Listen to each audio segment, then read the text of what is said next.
Pierre Palmade est désormais hospitalisé au CHU de Bordeaux. Selon BFM Télévision, l'acteur et humoriste de 55 ans a été transféré dans le service destiné aux soins de suite et à la réadaptation, après son séjour de plusieurs semaines à l'hôpital Paul Brousse de Villejuif. Il s'y trouverait à la suite de son AVC intervenu seulement quelques jours après l'accident qu'il a provoqué sous l'emprise de cocaïne, le 10 février dernier. Sur place, il est pris en charge par une équipe de médecins spécialistes, et peut compter sur la présence de sa famille à proximité.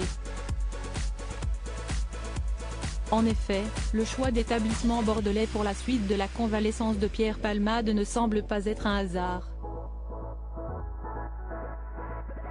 L'une de ses sœurs, Hélène, exerce en qualité de chirurgien dentiste tandis que sa mère, Réanne, est installée dans les environs depuis longtemps.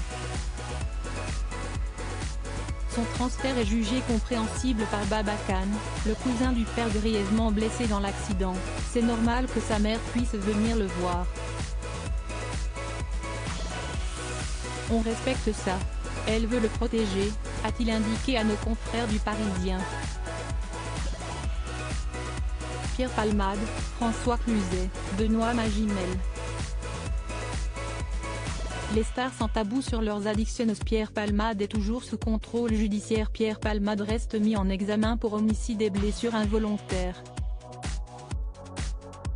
À Bordeaux, les obligations et interdictions qui accompagnent son contrôle judiciaire n'ont pas évolué. L'ex-partenaire de scène de Muriel Robin ne peut toujours pas quitter son établissement hospitalier, ni entrer en contact avec les deux passagers qui se trouvaient avec lui au moment de l'accident. Il a également l'impossibilité de conduire et de se rendre en Seine-et-Marne. Pierre Palmade devrait faire face à son procès dans les mois à venir. Une étape judiciaire qui est attendue par la famille de victimes.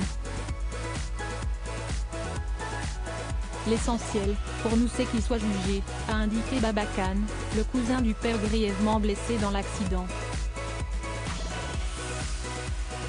Il devrait avoir lieu lorsque la santé de Pierre Palmade sera jugée enclin à cela, tout comme son audition par les enquêteurs au sujet des substances illicites retrouvées à son domicile ainsi que l'affaire des vidéos pédopornographiques.